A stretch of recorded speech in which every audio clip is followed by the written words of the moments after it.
Hello everyone, আমি সুপ্রিয়া। চলে এসেছি আবারও নতুন একটি ভিডিও নিয়ে। আজকের ভিডিওটি ক্লাস 7 এর স্টুডেন্টদের জন্য। যারা 6 থেকে ক্লাস 7 এ উঠেছো বা প্রমোটেড হয়েছো তাদের সবাইকে অসংখ্য অভিনন্দন। তবে তোমাদেরকে আরও একটি কথা বলবো যে তোমরা কিন্তু জীবনের আরও একটি ধাপ এগিয়ে গিয়েছো। তাই আমার অ্যাডভাইস হবে যে তোমরা পড়াশোনায় মনোযোগী হও। আর সেই অ্যাডভাইস হিসেবেই আমি আজকে তোমাদের জন্য এনেছি 2026 সালের নতুন বই, ক্লাস 7 এর গণিত বই এর 4র্থ অধ্যায়। আজকের ক্লাসটা চ্যাপ্টার 4 নিয়ে হবে। দেখতেই পাচ্ছ চ্যাপ্টার 4 এর নাম হচ্ছে বীজগণিতীয় রাশির গুণ ও ভাগ। আমরা আজকে রিডিং পড়া শুরু করব এবং আশা করি তোমাদেরকে বেসিকটা কিছু ক্লিয়ার করার চেষ্টা করব। এবং তোমরা অনেকে ক্লাস 6 এ বীজগণিতীয় রাশি বা বীজগণিত নিয়ে পরিচিত হয়েছো, তাই আমি বেশি ডিটেলসে যাব না। তাহলে চলো শুরু করি। দেখো, প্রথমেই লেখা আছে গণিতের 4টি মৌলিক প্রক্রিয়া হলো যোগ, বিয়োগ, গুণ ও ভাগ। বিয়োগ হচ্ছে যোগের বিপরীত ক্রিয়া আর ভাগ হচ্ছে গুণের বিপরীত ক্রিয়া। এই লাইনটা তোমরা সবাই আন্ডারলাইন করো বা হাইলাইট করো। সেটা হচ্ছে এই যে বিয়োগ হচ্ছে যোগের বিপরীত প্রক্রিয়া আর ভাগ হচ্ছে গুণের বিপরীত প্রক্রিয়া। এটা তোমাদের এমসিকিউ এর জন্য ইম্পর্টেন্ট। তারপরে পাটিগণিতে কেবল ধনাত্মক চিহ্নযুক্ত সংখ্যা ব্যবহার করা হয়, কিন্তু বীজগণিতে ধনাত্মক ও ঋণাত্মক উভয় চিহ্নযুক্ত সংখ্যা এবং সংখ্যাসূচক প্রতীকও ব্যবহার করা হয়। চলো নিচে আমরা দেখি। নিচে আমাদের মূলত 4.1, 4.2 এ আমাদেরকে মূলত বীজগণিতীয় চিহ্ন দিয়ে কিভাবে আমরা বিভিন্ন রাশি গুণ ও ভাগ করতে পারি সেগুলো আলোচনা করা হয়েছে। এখানে দেখো, এখানে বীজগণিতের কিছু রুলস আছে। তার মধ্যে একটি বীজগণিতীয় রাশির গুণ। এই গুণের মধ্যে আবার অনেকগুলো নিয়ম আছে। তার মধ্যে ফার্স্ট নিয়মটা হচ্ছে গুণের বিনিময় বিধি। তাহলে ফার্স্টে আমরা গুণ করব। গুণের ফার্স্ট হচ্ছে গুণের বিনিময় বিধি। আচ্ছা, বিনিময় মানে কি বলো তো? বিনিময় মানে কি, একজন আমাকে একটা জিনিস দেয়, তার বিনিময়ে আমরাও তাকে আরেকটা জিনিস রিটার্ন দিই। That means give and take. কেউ তোমাকে একটা জিনিস দিলে তুমি, বা কেউ তোমাকে একটা উপকার করলে তুমিও কিন্তু তার উপকারটা ফিরিয়ে দেওয়ার চেষ্টা করো কোনো না কোনো সময়। এটাই হচ্ছে বিনিময়। কেউ তোমাকে কিছু দিলে তার বিপরীতে তুমিও তাকে কিছু দেবে। ঠিক এইভাবে দেখো গুণের বিনিময় বিধি। আমরা জানি 2 গুণন 3 ইজ ইকুয়াল টু 6, আবার 3 ইন্টু 2 ইজ ইকুয়াল টু 6। এইটাই হচ্ছে গুণের বিনিময় বিধি। কি? গুণের বিনিময় বিধি। এখানে বুঝতেই পারছো, এই দেখো 2 আর 3 আর 2, এদের দুজনের মধ্যে একটাই জিনিসে পার্থক্য, সেটা হচ্ছে অবস্থান। সেটা কি? অবস্থান। 2 এর জায়গায় এসছে 3 এর জায়গায় এসছে 2, but the results are same. তাহলে গুণের বিনিময় বিধিতে আমরা শুধুমাত্র কিসের পরিবর্তন হয়? অবস্থানের। কিসের পরিবর্তন হয়? অবস্থানের। এই দেখো, এখানে লিখেছে এ বি যে কোনো দুটি বীজগণিতীয় রাশি হলে A into B is equal to B into A. অর্থাৎ গুণ্য ও গুণকের স্থান বিনিময় করলে গুণফলের কোনো পরিবর্তন হয় না, যা সাধারণ বিনিময় বিধি। এই যে এই ইকুয়েশনটা A into B is equal to B into A, এটা কিন্তু তোমাদের এমসিকিউ এর জন্য খুব ইম্পর্টেন্ট। তোমাদের এমসিকিউ দিতে পারে নিচে কোনটি গুণের বিনিময় বিধি, এবং এইরকম কিছু ইকুয়েশনস দেবে এবং সেটা দেখে তোমাকে বুঝতে হবে। তার মধ্যে তাহলে বিনিময় বিধি কোনটা? বিনিময় বিধি A into B is equal to B into A, অর্থাৎ জাস্ট গুণ্য গুণকের স্থান পরিবর্তন হবে, কিন্তু গুণফলের কোনো পরিবর্তন হবে না। নেক্সট হচ্ছে গুণের সংযোগ বিধি। সংযোগ মানে কি বলো তো? সংযোগ মানে কি? কানেকশন, একজনের সঙ্গে আরেকজনের কানেকশন। এই দেখো, 2 into 3 into 4 is equals to 6 into 4 is equals to 24. আবার 2 into 3 into 4 is equals to 2 into 12 is equals to 24. আগেরটায় আমরা দেখলাম যে স্থান পরিবর্তন হয়েছে, তাহলে এইখানটায় কি পরিবর্তন হয়েছে? এইখানটায় পরিবর্তন হয়েছে জাস্ট ব্র্যাকেটের অবস্থানটা। কি পরিবর্তন হয়েছে? ব্র্যাকেটের অবস্থানটা। জাস্ট সিম্পল, এখানে আগে 2 আর 3কে একসঙ্গে গুণন করে দেন 4 গুণন করেছে, আর এখানে জাস্ট 2টাকে আলাদা করে 3 আর 4কে একসঙ্গে গুণন করেছে, 2টাকে আলাদা রেখেছে। মোট কথা, তোমরা যদি এই নিয়মটা খুব সহজভাবে মনে রাখতে পারো, তোমরা বলার ক্ষেত্রে একটা নিয়ম অ্যাপ্লাই করতে পারো, সেটা হচ্ছে 2 into 3 into 4। এই যে 2 into 3 একসঙ্গে বললাম, তার মানে বুঝতে হবে 2 আর 3 ব্র্যাকেটের মধ্যে গুণন অবস্থায়, আর 4 আলাদা। কারণ 4 বলার আগে দেখো আমি একটু পজ নিয়েছি, মানে সময় নিয়েছি। তার মানে 2 into 3 into 4 is equals to 24। আবার যখন আমরা এইটা বলবো 2 into 3 into 4, এই যে 2 into বলার পর আমি একটু থামলাম, তার মানে 2 আলাদা। 3 into 4 মানে এরা একসঙ্গে ব্র্যাকেটে। তাহলে চলো এবার গুণের এই যে এটাকে কি বলে? সংযোগ বিধি। এ বি সি যে কোনো 3টি বীজগণিতীয় রাশির জন্য a into b into c is equals to a into b into c, যা গুণের সংযোগ বিধি, মানে একজনের সঙ্গে আর একজনের কানেকশন। এর আগে ওরা দেখিয়েছে a into b এর সাথে c এর কানেকশন, আর এখানে দেখালো b into c এর সাথে a এর কানেকশন, মানে সবাই সবার সাথে সংযুক্ত, যে কারোর সাথে গুণ হয়ে গুণফল আমরা পেতে পারি। এটাই এই যে কানেকশন, সেই জন্য এটাকে বলে সংযোগ বিধি। একইভাবে এই ইকুয়েশনটাও তোমরা রেড কালার দিয়ে মার্ক করে রাখো, এমসিকিউ এর জন্য খুব ইম্পর্ট্যান্ট। গুণের সূচক বিধি। সূচক মানে কি? সূচক মানে কি বলতো? এ কি? এ একটা চলক, এ বি একটা চলক, আবার এর আগে আমি যদি কোনো সংখ্যা দিই, এটা সহগ। এটা কি? সহগ। ঠিক সেইভাবেই এরকম কোনো প্রতীকের উপরে এইরকম জায়গায় আমি যদি কোনো সংখ্যা লিখি, কোনো সংখ্যা বা কোনো অক্ষর, সংখ্যা বা অক্ষর দুইটাই হতে পারে, সংখ্যা বা অক্ষর লিখি কোথায়? ওপরে। এই যে এখানটায় যে সংখ্যা বা অক্ষরটা আমরা ব্যবহার করলাম, এইটাকে বলে সূচক বা ঘাত বা পাওয়ার। কি বলে? সূচক, ঘাত, পাওয়ার। কি? সূচক, ঘাত, পাওয়ার। ওকে, এই তিনটা ইউজ করা হয়। তাহলে এখানে দেখো, এবার এই ঘাত দিয়ে গুণ করার একটা নিয়ম আছে। দেখো, আমরা জানি a into a is equals to a square. আশা করি তোমরা অনেকেই এই বিষয়গুলো জানো, যেহেতু ক্লাস 6 থেকে তোমরা 7-এ উঠেছো। এইটুকু বেসিক জ্ঞান আশা করি তোমাদের আছে যে a ইন্টু a কে গুণন করলে a স্কোয়ার হয়। আর যদি না থাকে আমাকে জানিও, আমি এই বিষয়ে আরও ডিটেলস কোনো ভিডিওতে এই বিষয়টা আলোচনা করব।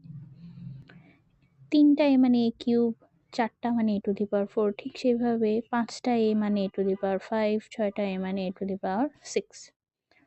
কিন্তু এটা সমস্যা না। সমস্যাটা হচ্ছে যখন দুটো আলাদা আলাদা সংখ্যা গুণ হিসেবে থাকবে, তখন কিন্তু এই যে আমরা এভাবে গুণ করে করে দুটো মানে দুটো, তিনটে মানে তিনটে লিখে দিলাম, এইভাবে আমরা আনসার লিখতে পারবো না।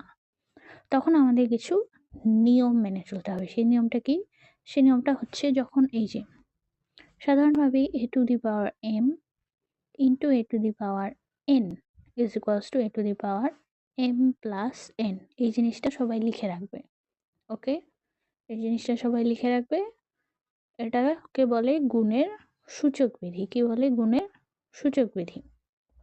তাহলে এখানে কি বলল? a to the power m।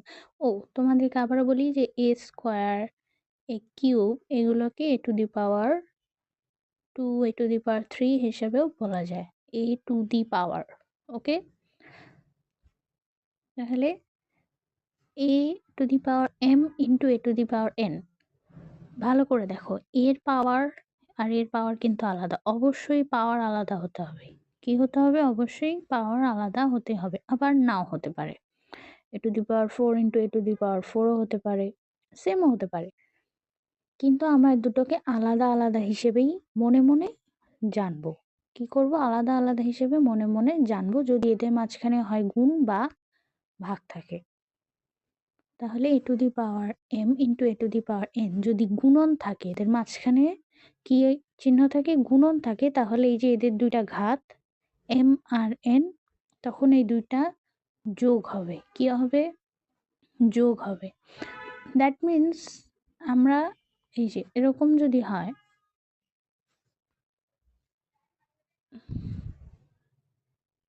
এরকম যদি হয় a টু দি পাওয়ার 2 গুণন a টু দি পাওয়ার 4, তখন আমরা final answer a to the power কত লিখব? এটা আমরা মানে মনে আমাদের হতে পারে। তখন আমরা এ তো ফাইনাল এ, কিন্তু পাওয়ারটা কি লিখবো? তাহলে পাওয়ারটা কি লিখবো বলো তো? পাওয়ারটা হবে যখন এই যে এরকম গুণ অবস্থায় থাকবে, এরকম গুণ অবস্থায় থাকবে, তখন এই যে এই দুটো ঘাত আমরা সরাসরি কি করব? যোগ করব। কি করব? যোগ করব। That means a to the power 2 into a to the power 4 মানে a টু দি পাওয়ার 6। কেন? 4 আর 2 যোগ করলে 6। তার মানে কি বললাম?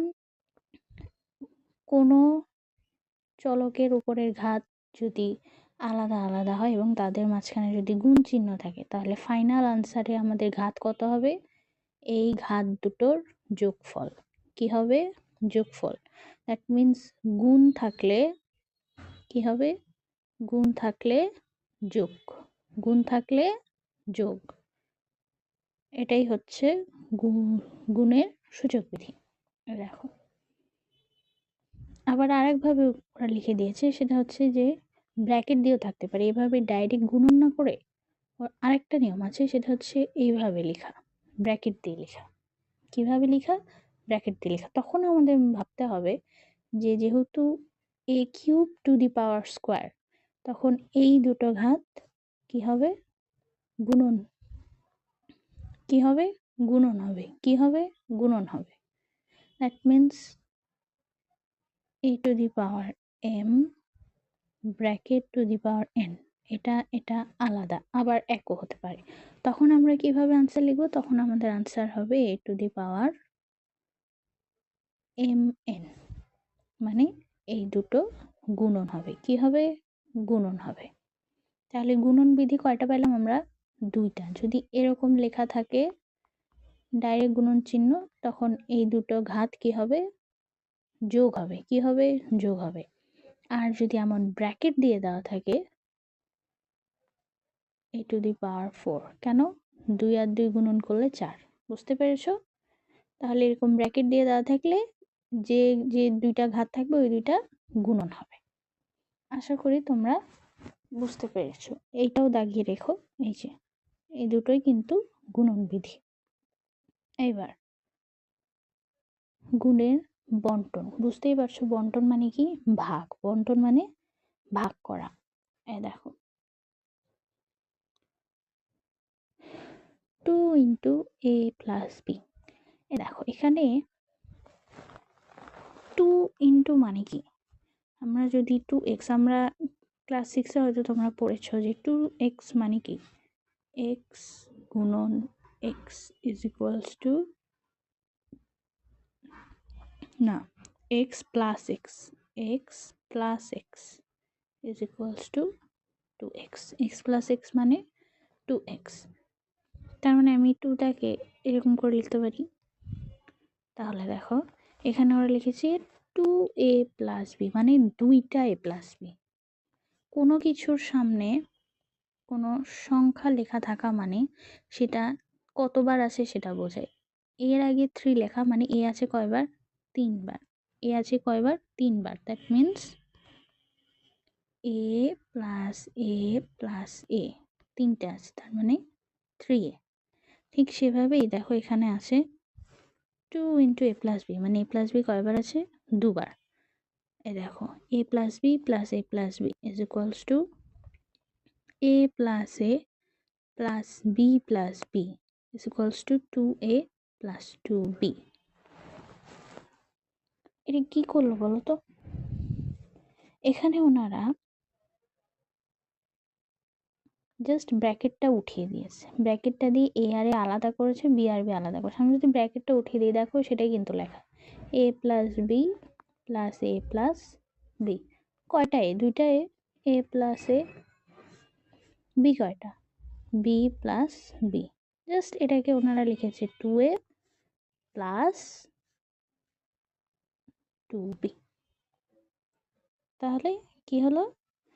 কোনো কিছুর আগে যদি এরকম সংখ্যা লেখা থাকে তাহলে এ প্লাস বি ইন্টু 2, মানে 2 ইন্টু এ প্লাস বি, মানে হচ্ছে ওই সংখ্যাটা কয়বার আছে, ওই রাশিটা কবার আছে?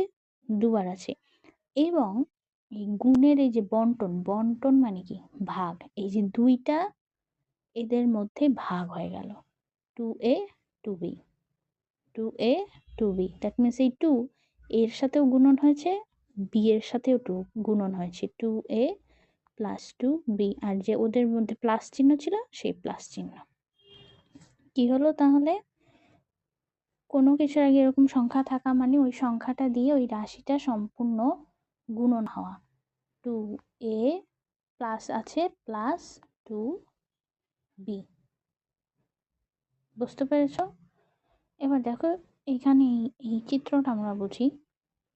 পাশে চিত্র হতে পাই এ বি ই এফ। এই যে এ বি ই এফ, এটা একটা আয়তক্ষেত্র, বোঝাই যাচ্ছে। কেন বলতো?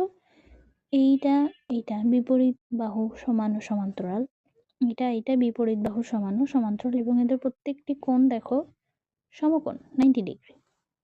ওকে, এবার ক্ষেত্রফল নির্ণয় করছে A B E F. A B E F এদের ক্ষেত্রফল আমরা জানি। আয়তক্ষেত্রের ক্ষেত্রফল কি? দৈর্ঘ্য গুণন প্রস্থ। আর এদের দৈর্ঘ্য কোনটা? বিই, প্রস্থ এবি। এ দেখো দৈর্ঘ্যের পরিমাপ দেওয়া কত? এ, দ্যাট মিনস এ। প্রস্থের কত? 2, দ্যাট মিনস 2a। তাহলে গুণনফল কত হইল? 2a। তারপরে ওরা আবার কোন টুকুর বের করেছে? এইটুকুর, EFCD। এইটুকুর EFCD। EFCDর দৈর্ঘ্য কত? বি, এর প্রস্থ কত? 2। তাহলে আনসার কত? 2b। আনসার কত? 2b।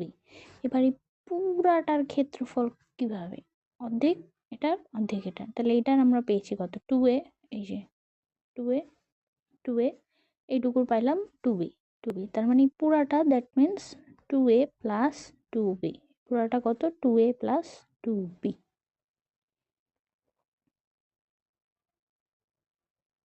আবার দেখো যদি পুরাটার আমরা করি, এই পুরাটা হিসেবে এইভাবে করি, এই পুরাটা এবিসিডি কে ধরি। এটা হচ্ছে একটা আয়তক্ষেত্র, এটার দৈর্ঘ্য কত? বিসি, আর প্রস্থ এবি।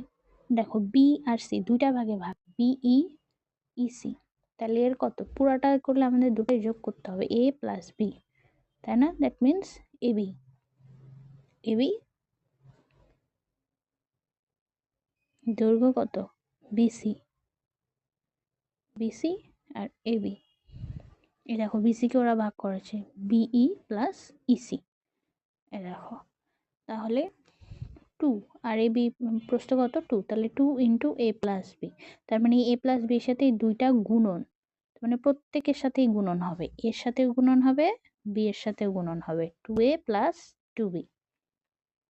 সংক্ষেপে ওরা লিখেছে 2a plus 2b equal to 2 into A plus B. এবার আরেকটা জিনিস তোমাদের বুঝতে হবে, সেটা হচ্ছে 2a প্লাস 2b। এটাকে আরেকভাবে বলা যায় 2 ইন্টু এ প্লাস বি। এটা মানে হচ্ছে 2 কমন নেওয়া। এটা মানে কি? 2 কমন নেওয়া। কমন নেওয়া মানে কি জানো? ভাগ করা। দেখো 2 কমন নিয়েছে না, 2 দিয়ে ভাগ করবো, 2 2 কাটা, থাকে কত? এ। এ দেখো এ প্লাস বি। তাহলে এই দেখো অবশেষে আমাদের থিওরিটা হচ্ছে এটা, সেটা হচ্ছে যে এ প্লাস বি প্লাস সি যাই থাকুক, তার আগে যদি কোনো সংখ্যা থাকে জাস্ট লাইক 2, তাহলে এই যে এমটাকে সংখ্যা হিসেবে ওরা পোর্ট্রে করেছে, যে এরকম সংখ্যা যদি গুণন হিসেবে থাকে তাহলে এই সংখ্যাটা ABC সবার সাথে গুণন হবে। কি হবে? MA plus MB plus MC। বুঝতে পেরেছ? সবার সাথে গুণন হবে। আশা করি তোমরা আমার আজকের এইটুকু বুঝতে পেরেছ। নেক্সটে আমি তোমাদের আরও 4.2 থেকে আরও ডিটেলসে তোমাদেরকে থিওরিগুলো বোঝানোর চেষ্টা করব। সেই অবধি আগে তোমরা এইটুকু প্রসেস করো, তাহলে আমার নেক্সট ভিডিওতে তোমাদের বুঝতে আরও সুবিধা হবে। নেক্সট ভিডিওতে আমি চিহ্নযুক্ত কিভাবে চিহ্ন দিয়ে বিভিন্ন রাশির গুণনফল করতে হয় এবং কখন কোন চিহ্ন চেঞ্জ হয়ে যায় সেগুলো নিয়ে আলোচনা করব। তাহলে আজকে ভালো থেকো, এই অবধি পড়ো এবং আমার থিওরিটা বোঝার চেষ্টা করো। নেক্সটে খুব শীঘ্রই আমি ভিডিও নিয়ে আসবো। Thank you very much. এবং কারোর যদি আমার এই থিওরি নিয়ে প্রবলেম থাকে আমাকে কমেন্ট করে জানিও। আমি তোমাদের কমেন্টের আশায় থাকবো এবং সেই সমস্যা নিয়ে পরবর্তীতে ডিটেলসে ভিডিও করব। আর যদি আমার এই ভিডিওটি তোমাদের উপকারী এসে থাকে তাহলে please subscribe my channel and like this video. Thank you.